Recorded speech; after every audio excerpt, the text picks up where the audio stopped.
El govern de la ciutat va fer un procés de reflexió últimament que es diu l'Hospitaletón, en el qual sentava les bases un model de desenvolupament de la ciutat basat en dos eixos fonamentals. Un era el de la cultura i un altre el de l'economia.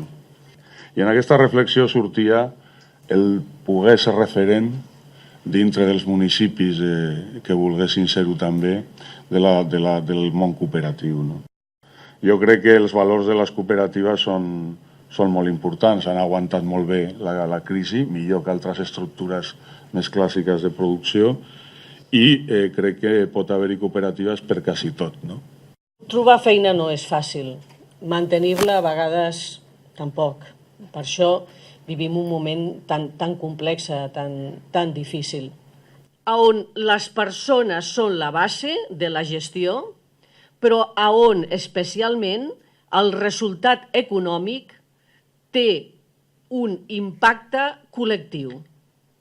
En el context en el que vivim, que hi hagi gent disposada a treballar amb altres amb un interès col·lectiu, sabent que tenen que lluitar cada dia per aconseguir un impacte econòmic, perquè si no hi ha impacte econòmic no hi ha impacte social, és molt innovador.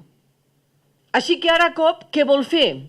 Doncs bàsicament dues coses, i per això estem aquí, posar en valor el que significa l'economia social i cooperativa com un model estratègic i viable. La idea de desenvolupament territorial i local vinculada a la idea de cooperativisme doncs és un dels elements que entenem que serà el dinamitzador natural de l'emprenedoria col·lectiva. I el cooperativisme torna a fondre elements que no haurien d'haver estat separats.